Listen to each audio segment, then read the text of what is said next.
ஓம் சாய்ராம். அத்தியாயம் 7. வியக்கத்தகு அவதாரம். சாய்பாபாவின் குணாதிசயங்கள், அவரின் யோக சாதனைகள், அவரின் எங்கும் நிறைத்தன்மை, குஷ்டரோக அடியவனின் சேவை, குழந்தை கபாடேயின் பிளேக் வியாதி, பண்டரிபுரத்திற்கு செல்லல். வியக்கத்தகு அவதாரம். சாய்பாபா எல்லாவித யோக பயிற்சிகளையும் அறிந்திருந்தார். அவர் தவ்தி 22.5 அடி நீளமும் 3 அங்குல அகலமும் உள்ள நனைக்கப்பட்ட ஒரு லினன் துண்டினால் வயிறு சுத்தம் செய்தல், கண்ட யோகம், உடல் உறுப்புகளை தனியாக கழற்றி பின்னர் சேர்த்தல், சமாதி உள்ளிட்ட 6 முறைகளிலும் கை தேர்ந்தவராக இருந்தார். அவரை ஒரு ஹிந்து என்று நீங்கள் கருதுவீர்களானால் ஒரு யவனரை போன்று தோற்றமளித்தார். நீங்கள் அவரை ஒரு யவனர் என்று கருதுவீர்களானால் ஒரு சமய சாராம்சமுள்ள ஹிந்துவாக தோற்றமளித்தார். அவர் ஒரு ஹிந்துவா முகமதியரா என்று ஒருவரும் திட்டமாக அறிந்திருக்கவில்லை. இந்துக்களின் விழாவான ராமநவமியை உரிய சகல மரியாதைகளுடன் கொண்டாடி அதே நேரத்தில் முகமதியர்களின் சந்தனக்கூடு ஊர்வலத்தையும் அனுமதித்தார். திருவிழாக்களில் குத்துச்சண்டையை ஊக்குவித்து வெற்றி பெற்றோருக்கு பரிசுகளை வழங்கினார். கோகுலாஷ்டமி வந்தபோது கோபால் காலா திருவிழாவை, அதாவது கிருஷ்ணர் மேனியை கருமை நிறமாக்கும் வைபவம் உரிய முறைப்படி செய்வித்தார். ஈத் திருவிழாவின் போது முகமதியர்களை தங்கள் தொழுகையை தமது மசூதியில் செய்ய அனுமதித்தார்.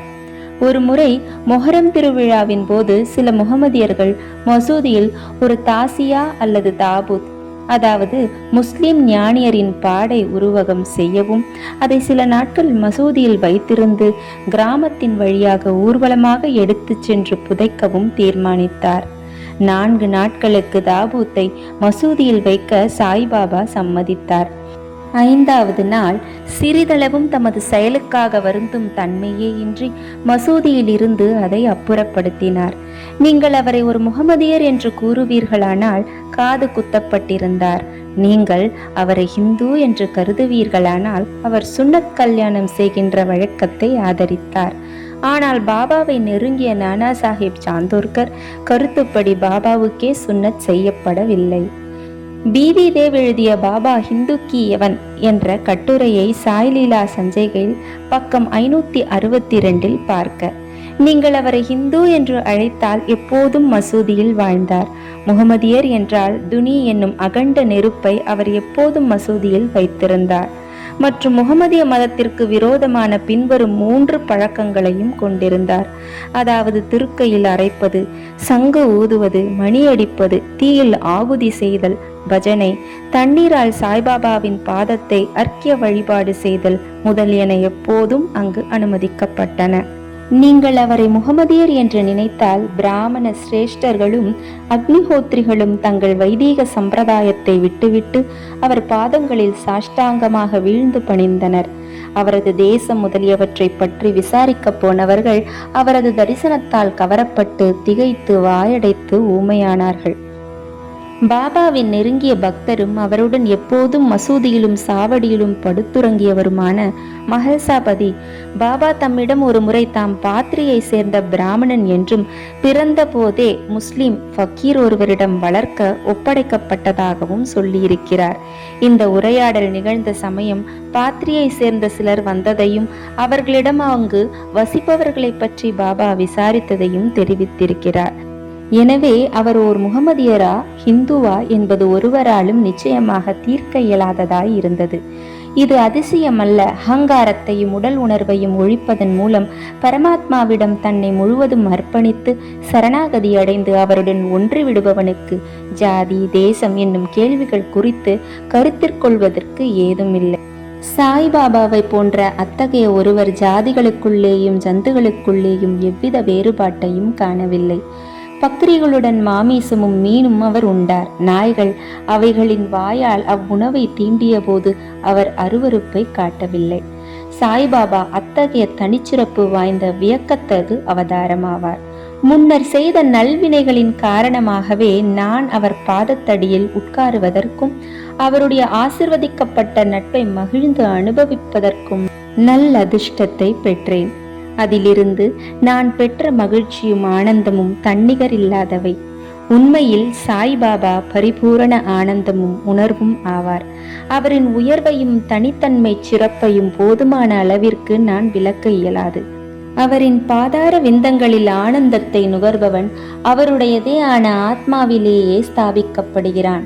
முக்தியில் ஆர்வமுள்ள பல சந்நியாசிகள், சாதகர்கள் மற்றும் எல்லாவித மக்களும் சாய்பாபாவிடம் வந்தனர். எப்போதும் அவர் நடந்தார், பேசினார், அவர்களுடன் சேர்ந்து சிரித்தார். எப்போதும் தன் நாவினால் அல்லாஹ் மாலிக், இறைவனே எஜமானர் என மொழிந்தார். அவர் விவாதத்தையோ கலக்கத்தையோ விரும்பவில்லை. அவர் சில நேரங்களில் கடுமையாக இருப்பினும் எப்போதும் அமைதியாகவும் கட்டுப்பாட்டுடனும் இருந்தார். எப்போதும் முழு வேதாந்தத்தையும் போதித்தார். கடைசி வரை பாபா யார் என்பது ஒருவருக்கும் தெரியாது. அரசர்களும் ஏழைகளும் அவர் முன் சமமாக நடத்தப்பட்டனர். அனைவருடைய ஆழ்ந்த இரகசியங்களையும் அவர் அறிவார். அதை அவர் மொழிகளால் வெளியிட்ட போது அனைவரும் வியந்தனர். சர்வ ஞானிகளின் கருவூலம் அவரே. எனினும் அறியாதவர் போல நடித்தார். புகழை அவர் விரும்பவில்லை. இவைகளே சாய்பாபாவின் குணாதிசயங்கள். அவர் மானிட உருவத்தில் இருப்பினும் அவரின் செய்கைகள் அவரது கடவுள் தன்மையை எடுத்து காட்டியது. அனைவரும் அவரை ஷீரடியில் இருக்கும் பரமாத்மா என்று நம்பினர். சாய்பாபாவின் குணாதிசயங்கள். பாபாவின் அற்புதங்களை விளக்கத் தெரியாத அறிவிலி நான். ஷீரடியில் உள்ள ஏறக்குறைய எல்லா கோவில்களையும் அவர் பழுது பார்க்கச் செய்தார். சனி, கணபதி, சங்கரர், சரஸ்வதி, கிராம தேவதை, மாருதி முதலிய எல்லா கோவில்களையும் தாத்யா பாட்டில் மூலமாக ஒழுங்குபடுத்த செய்தார். அவருடைய தர்மமும் குறிப்பிடும்படியானது. தட்சிணை என்ற பெயரில் அவர் வழக்கமாக வாங்கி வந்த பணமும் தாராளமாக பகிர்ந்து அளிக்கப்பட்டது. ரூபாய் 20 சிலருக்கும், ரூபாய் 15 அல்லது ரூபாய் 50 மற்றவர்களுக்கும் தினம்தோறும் அளிக்கப்பட்டது. இது தூய தர்ம பணம் என்றும் அதை உபயோகமாக பயன்படுத்தவும் பாபா விரும்பினார். பாபாவின் தரிசனத்தை பெற்றதால் மக்கள் மிக பெரும் அளவில் பயனடைந்தார்கள். சிலர் ஆரோக்கியமும் நலமும் பெற்றனர். கொடியவர்கள் நல்லவர்களாக திருந்தினார்கள். சில சந்தர்ப்பத்தில் குஷ்டம் குணமாக்கப்பட்டது. பலர் தங்களின் மனோபீஷ்டங்களில் பூர்த்தி எய்தினர். குருடர்கள் தமது கண்களில் எவ்வித மருந்தோ சாரோ விடப்படாமல் பார்வையை அடைந்தார்கள். சில முடவர்கள் கால்களை அடைந்தார்கள். அவரின் அசாதாரண பெருந்தன்மைக்கு ஒரு எல்லையே ஒருவராலும் காண இயலாது. அவரது புகழ் நெடுந்தூரம் பரவி எல்லா திசைகளிலிருந்தும் யாத்ரீகர்கள் ஷீரடியை நோக்கி திரண்டனர். பாபா எப்போதும் துணி அருகிலேயே அமர்ந்திருந்தார். அங்கு தம்மை ஆசுவாசப்படுத்திக் கொண்டார். எப்போதும் தியானத்தில் அமர்ந்திருந்தார். சில சமயங்களில் குளித்தும் மற்ற நேரங்களில் குளிக்காமலும் இருந்தார். தமது தலையில் ஒரு வெள்ளை டர்பனும் இடுப்பில் சுத்தமான வேஷ்டியும் தமது உடம்பில் ஒரு சட்டையும் அணிவது வழக்கம். ஆரம்பத்தில் இதுவே அவரது உடையாகும். அவர் கிராமத்தில் முதலில் வைத்தியம் செய்தார். நோயாளிகளை கவனித்து மருந்து கொடுத்தார். அவர் எப்போதும் வெற்றி பெற்று ஹக்கீமை போன்று புகழடைந்தார். ஓர் வினோதமான விஷயத்தை இங்கு கூறலாம்.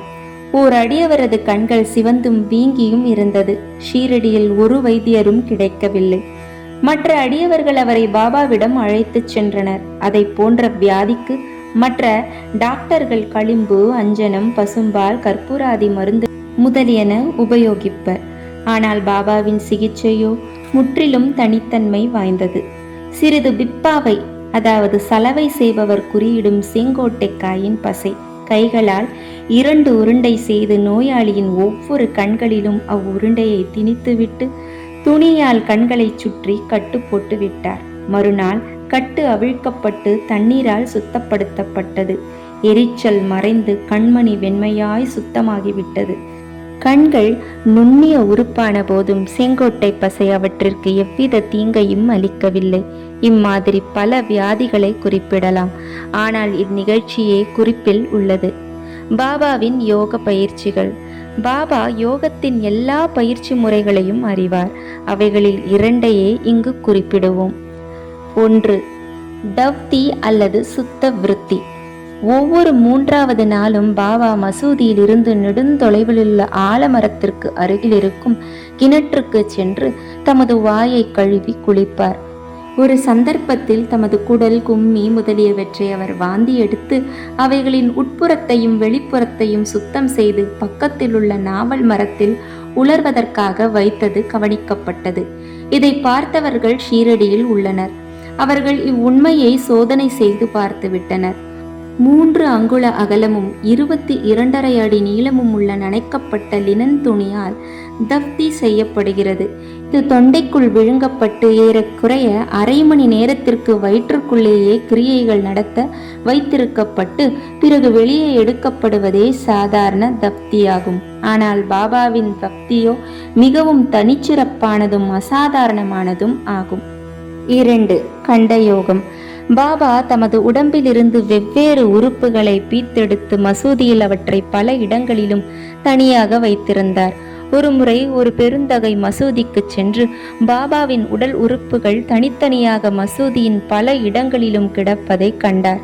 அவர் மிகவும் பீதியடைந்து முதலில் கிராம அதிகாரிகளிடம் சென்று பாபா கண்டந்துண்டங்களாக வெட்டப்பட்டு கொலை செய்யப்பட்டதை அறிவிக்க எண்ணினார். அவரே முதல் தகவல் தந்தவராகி விடுவார் என்பதால் அவ்விஷயத்தை பற்றி சிறிதும் அறிந்து இருந்தாலும் அவர் மீது பொறுப்பு சுமத்தப்பட்டுவிடும் என எண்ணி யாரிடமும் ஏதுமே கூறாமல் இருந்துவிட்டார். ஆனால் மசூதிக்கு சென்றபோது பாபா தேக ஆரோக்கியத்துடன் திடகாத்திரமாக முன்போலவே இருப்பதைக் கண்டு மிகவும் அதிசயமடைந்தார். தான் முதல் நாள் பார்த்தது வெறும் கனவு என்றே அவர் எண்ணினார். பாபா தமது சிசு பருவத்தில் இருந்தே யோகம் பயின்றார். அவர் பெற்றுள்ள திறமையை ஒருவரும் அறிந்திருக்கவில்லை, அன்றி யூகிக்கவும் இல்லை. தமது சிகிச்சைகளுக்கு எவ்வித பணமும் அவர் வசூலிக்கவில்லை. தமது தகைமைகளின் திறத்தின் பயனால் புகழ்பெற்று பெருமையுற்றார். பல ஏழைகளுக்கும் துன்பப்படும் மக்களுக்கும் அவர் ஆரோக்கியம் அளித்தார். வைத்தியர்களில் எல்லாம் தலைச்சிறந்த புகழ்பெற்ற வைத்தியரான அவர் தமது தேவைகளை லட்சியம் செய்யவில்லை. மற்றவர்களின் நன்மைக்கும் சௌகரியத்திற்குமே எப்போதும் உழைத்தார். தாங்க முடியாத பயங்கர வழிகளை எல்லாம் தாமே பலமுறை இம்முறைகளில் தாங்கி துயருற்றிருக்கிறார். எங்கும் நிறைந்திருக்கும் மிகவும் கருணையுடைய பாபாவின் குணாதிசயத்தை எடுத்து காண்பிக்கும் அத்தகைய ஒரு நிகழ்ச்சியை இங்கு தருகிறேன். பாபாவின் எங்கும் நிறை தன்மையும் கருணையும். 1910ஆம் ஆண்டில் தீபாவளி விடுமுறையின் போது பாபா துணிக்கருகில் அமர்ந்து குளிர் காய்ந்து கொண்டிருந்தார். பிரகாசமாக எரிந்து கொண்டிருந்த துணியில் விறகை நுழைத்தார். சிறிது நேரத்திற்கு பின் விறகுகளை நுழைப்பதற்கு பதில் பாபா தமது கரத்தையே துணி உள்ளே நுழைத்து விட்டார். கரம் உடனே கருகி வெந்து விட்டது. இது வேலையால் மாதவாலும் மாதவராவ் தேஷ்பாண்டேயாலும் உடனே கவனிக்கப்பட்டது. உடனே அவர்கள் பாபாவிடம் ஓடினார்கள். மாதவராவ் தனது கைகளை பாபாவின் இடுப்பில் கொடுத்து சேர்த்து வலிந்து பின்னால் இழுத்து, தேவா, எதற்காக இங்கனம் செய்தீர் என்று கேட்டார். பின்னர் பாபா தன் உணர்வுக்கு வந்து பதில் அளித்தார். தொலை தூரத்தில் உள்ள ஏதோ ஒரு இடத்தில் ஒரு கொல்லனின் மனைவி உலைக்களத்தில் இருந்த துருத்தியில் வேலை செய்து கொண்டிருந்தாள். அப்போது அவளது கணவன் அவளை கூப்பிட்டான். அவள் தனது இடுப்பில் குழந்தை இருப்பதை மறந்து அவசரமாக ஓடினாள். அதனால் ஊது உலைக்களத்தில் குழந்தை நழுவி விழுந்து விட்டது. நான் உடனே உலைக்களத்தில் கையை விட்டு குழந்தையை காப்பாற்றினேன். எனது கரங்கள் வெந்து போனதை பற்றி நான் பொருட்படுத்தவில்லை. குழந்தையின் உயிர் காக்கப்பட்டதை எண்ணி நான் மகிழ்வடைகிறேன் என்றார் பாபா. குஷ்டரோக அடியவனின் சேவை. மாதவராவ் தேஷ்பாண்டேயிடமிருந்து பாபாவின் கரங்கள் வெந்து போனதை கேள்விப்பட்ட நானா சாஹிப் சாந்தோர்கர் பம்பாயை சேர்ந்த புகழ்பெற்ற டாக்டரான பரமானந்த் என்பவரை ஆயின்மெண்ட், லிண்ட் துணி, பாண்டேஜ் துணி உட்பட மருத்துவ சாமான்களுடன் அழைத்து வந்து பாபாவின் கரத்தை பரிசோதிக்கவும் வெந்ததினால் ஏற்பட்ட தீக்காயத்திற்கு சிகிச்சை செய்யவும் வேண்டிக் கொண்டார்.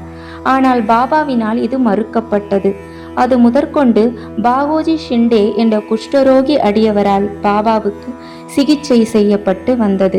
வெந்து போன இடத்தை நெய் போட்டு நன்றாக தேய்த்துவிட்டு ஒரு இலையை அதன் மீது வைத்து கட்டிவிடுவது அவரது சிகிச்சையாகும். நானா சாஹிப் பல முறை பாபாவிடம் அந்த கட்டை நீக்கிவிட்டு டாக்டர் பரமானந்தை காயத்தை சோதிக்கவும் சிகிச்சை செய்யவும் குணப்படுத்தவும் கேட்டுக்கொண்டார். டாக்டர் பரமானந்தும் அதையொப்ப பலமுறை வேண்டுகோள் விடுத்தார். ஆனால் அல்லாவே அவரது மருத்துவர் என்று கூறி பாபா மறுத்துவிட்டார். அவரை தமது கையை சோதிக்க அனுமதிக்கவே இல்லை. டாக்டர் பரமானந்தின் மருந்துகள் ஷீரடியில் உபயோகப்படுத்தப்படவில்லை. இருப்பினும் டாக்டருக்கு பாபாவின் தரிசனத்தை பெறும்படியான நல்ல அதிர்ஷ்டம் இருந்தது. தினம்தோறும் பாகோஜி அவர் கரத்திற்கு சிகிச்சை செய்ய அனுமதிக்கப்பட்டார். சில நாட்களுக்கு பின் கரம் குணப்படுத்தப்பட்டது. அனைவரும் மகிழ்ச்சியுற்றனர். ஏதோ லேசான வழி இன்னும் இருந்திருக்குமோ இல்லையோ என்பதை நாம் அறியோம். தினம்தோறும் பாகோஜி தனது நியதிப்படி கட்டுக்களை தளர்த்தி நெகினால் அதை நன்றாக மீண்டும் தேய்த்து அழுத்தி கட்டுப்போடுவார். இது சாய்பாபாவின் மகா சமாதி வரை நடைபெற்றது. அவர் ஒரு முழு சித்தரானதால் இந்த சிகிச்சை உண்மையில் அவருக்கு தேவை இருக்கவில்லை. ஆனால் தமது அடியவர் மீதுள்ள அன்பின் காரணத்தினால் பாகோஜியினது உபாசனையை, அதாவது சேவையை முழுவதுமாக தடையின்றி நடத்த அனுமதித்தார். பாபா லெண்டி தோட்டத்திற்கு புறப்பட்ட போது பாகோஜி அவருக்கு குடைப்பிடித்து அவருடன் கூட சென்றார். துணிக்கருகிலுள்ள கம்பத்தின் அருகில் பாபா அமர்ந்ததும் பாகோஜி தனது சேவையை ஆரம்பித்தார். பாகோஜி முந்தைய ஜென்மத்தில் தீவினையாளர். அவர் குஷ்டரோகத்தால் அவதியுற்று கொண்டிருந்தார். அவரது கைகள் சுருங்கி இருந்தன. அவர் உடம்பு முழுவதும் சீழாகி மோசமாக நாற்றமடித்தது. வெளியில் அவர் துரதிருஷ்டசாலியாக இருப்பதை போன்று தோன்றினாலும் அவர் மிகவும் அதிர்ஷ்டசாலியாகவும் மகிழ்ச்சியுள்ளவராகவும் இருந்தார். ஏனெனில் அவரே பாபாவின் முதன்மையான சேவகர். பாபாவின் நட்பினால் உண்டாகும் நன்மைகளை அடைந்தார். குழந்தை கபார்டேயின் பிளேக் வியாதி. பாபாவின் மற்றொரு வியக்கத்தகு லீலையை இப்போது கூறுகிறேன். அமராவதியைச் சேர்ந்த தாதா சாஹேப் கபார்டேயின் மனைவி ஷீரடியில் தம் இளம் புதல்வனுடன் சில நாட்கள் தங்கியிருந்தாள். அப்போது அவளது புதல்வனுக்கு அதிக காய்ச்சல் வந்து அது நெறிக்கட்டி பிளேகாக பெரிதானது. தாயார் பயந்து போய் மிகவும் மனவேதனை அடைந்தாள். பின்பு அமராவதிக்கு செல்ல நினைத்து பாபா வழக்கமாக மாலையில் சுற்று வரும் வாதாவுக்கு அருகில் வந்து கொண்டிருக்கையில் அவருடைய அனுமதியை பெறுவதற்காக பக்கத்தில் சென்று நடுங்கும் குரலில் தனது இளம் புத்திரன் பிளேகால் பீடிக்கப்பட்டிருப்பதை தெரிவித்தாள். பாபா அவளிடம் அன்பாகவும் மிருதுவாகவும், வானம் மேகங்களால் சூழப்பட்டிருக்கிறது, அவைகள் உருகி ஓடிவிடும், எல்லாம் எளிதாகவும் தூயதாகவும் ஆகிவிடும் என்று கூறினார். இவ்வாறு கூறிக்கொண்டே தமது கஃப்னி உடையை இடுப்பு வரை தூக்கி அங்கு பிரசன்னமாயிருந்த அனைவருக்கும் நன்றாக பெரிதாக முட்டை அளவிற்கு தோன்றியிருந்த பிளேக் கட்டிகளை காண்பித்து, பாருங்கள், எனது அடியவர்களுக்காக நான் எங்கனம் கஷ்டப்பட வேண்டியிருக்கிறது, அவர்களது கஷ்டங்களெல்லாம் எனதே ஆகும் என்றார். இந்த சிறப்பான அசாதாரண செயலை மக்கள் கண்ணுற்று ஞானிகள் தங்கள் அடியவர்களின் துன்பங்களை தாங்குகிறார்கள் என்று உறுதியடைந்தனர். ஞானிகளின் உள்ளமோ மெழுகை விட மிருதுவானது. உள்ளும் புறமும் அது வெண்ணெயை போன்று மிருதுவாக இருக்கிறது. எவ்வித லாபம் பெறும் நோக்கமின்றியே அவர்கள் தங்கள் அடியவர்களை நேசிக்கிறார்கள். அவர்களை உண்மை உறவினராகவும் எண்ணுகிறார்கள். பண்டரிபுரத்திற்கு செல்லுதலும் அங்கு தங்குதலும். பாபா எவ்வாறு தம் அடியவர்களை நேசித்தார், அவர்களின் விருப்பங்களையும் முயற்சிகளையும் எங்கனம் ஆவலுடன் எதிர்பார்த்து பூர்த்தி செய்தார் என்பதை சித்தரிக்கும் ஒரு கதையை கூறிய பின்னர் இவ்வத்தியாயத்தை முடிக்கிறேன். காண்டேஷில் உள்ள நந்துபாரின் மம்லதார் நானா சாஹேப் சாந்தோர்கர் பாபாவின் பெரும் அடியவர் ஆவார். அவருக்கு பண்டரிபுரத்திற்கு மாற்றலாகும் உத்தரவு வந்தது. சாய்பாபாவிடம் அவர் கொண்டுள்ள பக்தி பழுத்தது. ஏனெனில் அவருக்கு பூலோக வைகுண்டம் என்று அழைக்கப்படும் பண்டரிபுரத்திற்கு போய் தங்க உத்தரவு கிடைத்திருந்தது. நானா சாஹேப் அவசரமாக வேலையை ஒப்புக்கொள்ள வேண்டிய கட்டாயம் இருந்ததால் அவர் அவ்விடத்திற்கு உடனே ஒருவருக்கும் தெரிவிக்காமல் எழுதாமலும் புறப்பட்டார். அவர் தனது பண்டரிபுரமான ஷீரடிக்கு ஒரு திடீர் விஜயம் செய்ய விரும்பினார். தமது விட்டோபா சாய்பாபாவை பார்த்து வணக்கம் தெரிவித்து பின்னர் புறப்பட எண்ணினார். ஒருவரும் நானா சாஹேப் ஷீரடிக்கு போவார் என்று கனவு கூட காணவில்லை. ஆனால் சாய்பாபா இது அனைத்தையும் அறிவார். ஏனெனில் அவர் கண்கள் எங்கும் வியாபித்திருந்தன. ஷீரடியிலிருந்து சில மைல்களில் உள்ள நீம்காவானை நானா சாஹிப் அடைந்தபோது ஷீரடியில் மசூதியில் ஒரு பரபரப்பு ஏற்பட்டது. பாபா உட்கார்ந்து கொண்டு மஹல்சாபதி, அப்பா ஷிண்டே, காசிராம் இவர்களுடன் பேசிக்கொண்டிருக்கையில் திடீரென்று, நாம் நால்வரும் பஜனை செய்வோம், பண்டரிபுரத்தின் கதவுகள் திறந்திருக்கின்றன, நாம் மகிழ்ச்சியாய் பாடுவோம் என்றார். அப்போது கோஷ்டியாக அவர்கள் பாடத் தொடங்கினர். அதன் பல்லவி, நான் பண்டரிபுரத்திற்கு போக வேண்டும், அங்கே தங்க வேண்டும், ஏனெனில் அதுவே எனது பரமாத்மாவின் வீடு. பாபா பாடினார். அடியவர்களும் அவரை தொடர்ந்து பாடினர். சிறிது நேரத்தில் நானா சாஹிப் தனது குடும்பத்துடன் வந்து பாபாவின் முன்னால் வீழ்ந்து பணிந்து அவரை தங்களுடன் பண்டரிபுரத்திற்கு வரவும் அங்கு தங்களுடன் தங்கும்படியும் வேண்டிக் கொண்டார். அவ்வேண்டுகோள் பாபாவுக்கு தேவையாய் இருக்கவில்லை. ஏனெனில் மற்ற அடியவர்கள் நானா சாஹிப்பிடம் பாபா ஏற்கனவே பண்டரிபுரத்திற்கு போவதற்கும் அங்கு தங்குவதற்குமான ஊக்கத்துடன் இருப்பதாக தெரிவித்தனர். இதை கேட்டு நானா சாஹிப் உணர்ச்சி வசப்பட்டார். பாபாவின் காலடியில் வீழ்ந்தார். பிறகு பாபாவின் அனுமதி, உதி மற்றும் ஆசீர்வாதங்களை பெற்றுக்கொண்டு நானா சாஹிப் பண்டரிபுரத்திற்கு புறப்பட்டார். பாபாவின் கதைகளுக்கு ஒரு முடிவில்லை. ஆனால் இங்கு நிறுத்தி அடுத்த அத்தியாயத்தில் மானிட வாழ்க்கையின் முக்கியத்துவம், பாபாவின் இறந்து வாழும் வாழ்க்கை, பாயாஜி பாயின் சேவை மற்றும் பல கதைகளை கூறுகிறேன். ஸ்ரீ சாயியை பணிக. அனைவருக்கும் சாந்தி நிலவட்டும். ஜெய் ஜெய் சாய்ராம்.